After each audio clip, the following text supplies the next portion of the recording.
प्रभात बच्चों फिर से एक बार मैं सब लोगों का इस सेशन में स्वागत करती हूँ। कल से हमने निबंध लेखन यह टॉपिक शुरू किया है। पहला टॉपिक कल हमने देखा था वर्षा ऋतु। आज हम निबंध का दूसरा टॉपिक देखने वाले हैं। तो बच्चों, यहाँ पर रचना विभाग निबंध लेखन टॉपिक नंबर 2। बच्चों, आज हम पृथ्वी एक अनमोल ग्रह यह टॉपिक देखने वाले हैं। पृथ्वी के बारे में तुम लोगों ने ज्योग्राफी यानी कि भूगोल में जानकारी ली ही है, लेकिन भाषा में इसे हम प्रस्तुत करेंगे। तो बच्चों, पृथ्वी की जो जानकारी है हम इस निबंध में क्रमशः यहाँ पर एक के बाद एक विचारों को प्रस्तुत करने वाले हैं। यहाँ पर मैं निबंध का वाचन कर रही हूँ, सब लोग ध्यान से सुनेंगे और बाद में इसे लिखेंगे।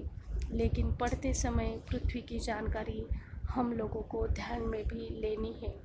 तो बच्चों, आज का हमारा टॉपिक है पृथ्वी एक अनमोल ग्रह। पहला परिचय बच्चों, सूर्य ऊष्मा और प्रकाश का सबसे बड़ा स्रोत है। सूर्य और ग्रह उपग्रह सौरमंडल के सदस्य हैं। सभी ग्रहों में पृथ्वी सूर्य के निकट का तीसरा ग्रह है। पृथ्वी का केवल एक ही प्राकृतिक उपग्रह चंद्रमा है। पृथ्वी को धरती, धरणी, वसुधा, वसुंधरा आदि के नाम से भी जाना जाता है। पृथ्वी का जन्म आज से लगभग 5 खरब वर्ष पहले हुआ। वैज्ञानिकों की संकल्पनानुसार पृथ्वी भी सूर्य की तरह एक अग्निपिंड थी। उसके चारों ओर गर्मा गर्म गैसें थी। अग्निपिंड के रूप में पृथ्वी चक्कर लगाती थी। धीरे धीरे बाह्य आवरण ठंडा होने लगा। धीरे धीरे पृथ्वी का आकार ठोस बनता गया। सौरमंडल में पृथ्वी का आकार 5वां है।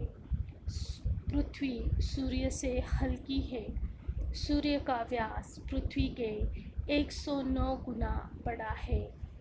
पृथ्वी अपनी काल्पनिक धुरी पर अपने चारों ओर 24 घंटे में एक बार पूरा घूम लेती है। पृथ्वी की इस गति को दैनिक गति कहते हैं। इसे परिभ्रमण भी कहते हैं। परिभ्रमण के कारण पृथ्वी पर दिन रात होते हैं। पृथ्वी सूर्य के चारों ओर पश्चिम से पूर्व की ओर परिक्रमा करती है। इसे पृथ्वी की वार्षिक गति कहते हैं, क्योंकि इस गति में पृथ्वी को 365 दिन लगते हैं। इसी के कारण पृथ्वी पर ऋतुएं होती है और दिन रात छोटे बड़े होते हैं। पृथ्वी के चारों ओर वायुमंडल का आवरण है। पृथ्वी का 1/3 भाग थलमंडल है और 1/3 भाग जलमंडल है, जिसके कारण महासागरों का जन्म हुआ है। छोटे छोटे कई समुद्र भी पृथ्वी पर विराजमान है। पृथ्वी का तापमान मानव जीवन के अनुकूल एवं पोषक है। पृथ्वी पर बड़े बड़े मैदान, पठार, पर्वत और कलकल करती हुई नदियाँ बहती है। बड़े बड़े मरुस्थल भी पृथ्वी पर विद्यमान हैं। मरुस्थल यानी कि रेगिस्तान। पृथ्वी को धरा या धरित्री कहते हैं, क्योंकि ये सब को धारण किए हुए है। इसके अंदर खनिज भंडार भरे पड़े हैं, जो हमारे लिए उपयोगी है।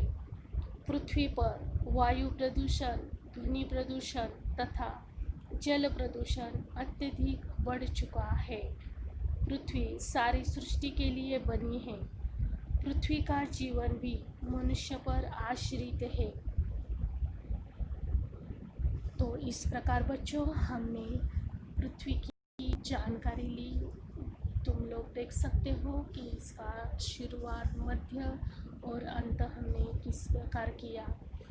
तुम लोगों के लिए ये निबंध थोड़ा बड़ा ज़रूर है, लेकिन बच्चों यहाँ पर जितनी ज़्यादा बातें तुम लोग याद रख सको उसके मुताबिक मैंने ये थोड़ा सा बड़ा निबंध तुम लोगों को दिया है, क्योंकि सारी की सारी बातें तुम लोगों के ध्यान में नहीं रह सकती, लेकिन इसमें से 75% बातें भी तुम लोगों को ध्यान में रहती है तो तुम्हारा निबंध पूरा हो जाता है। तो बच्चों अब हम हमारे निबंध के तीसरे टॉपिक की ओर मुड़ेंगे, जिसका नाम है प्रदूषण समस्या। तो बच्चों यह समस्या फ़िलहाल कोरोना की वजह से थोड़ी सी कम ज़रूर हो गई है, लेकिन ये समस्या हमें दिन ब दिन सताती है और सताती रहेगी। तो निबंध के द्वारा जानेंगे हम प्रदूषण समस्या।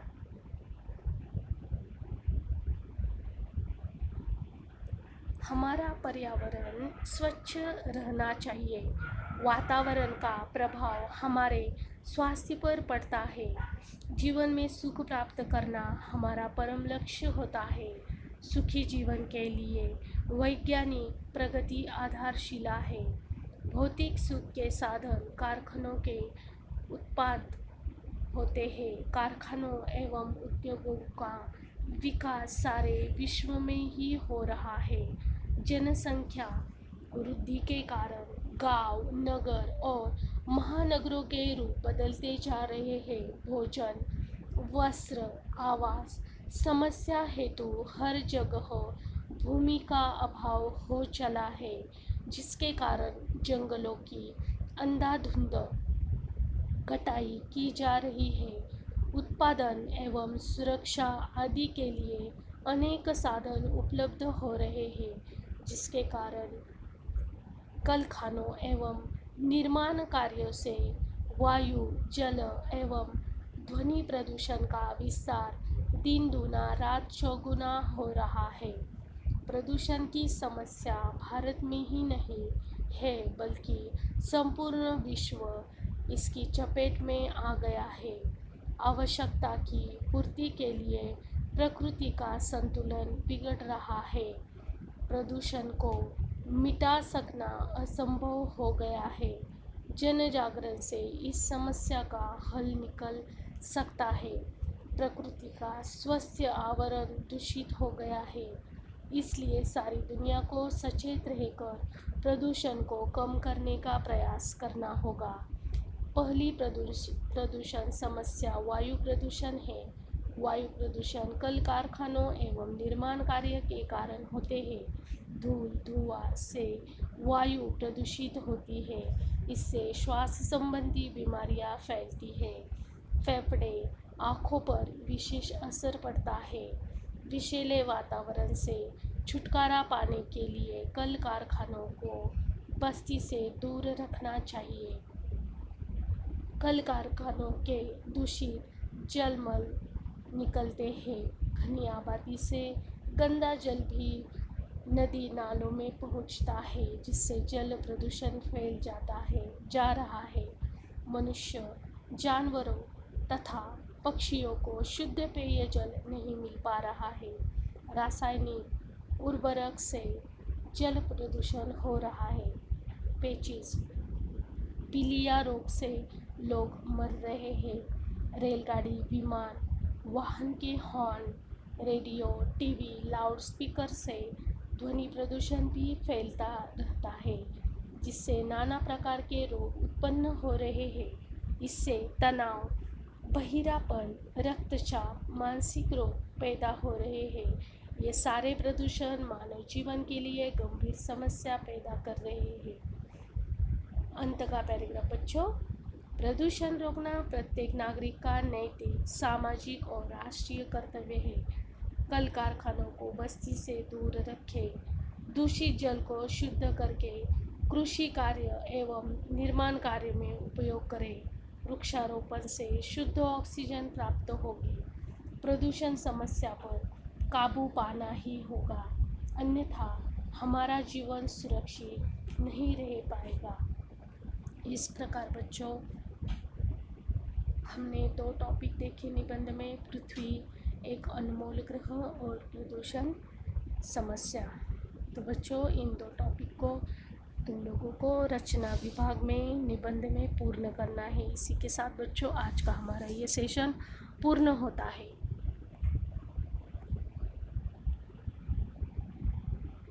Thank you students.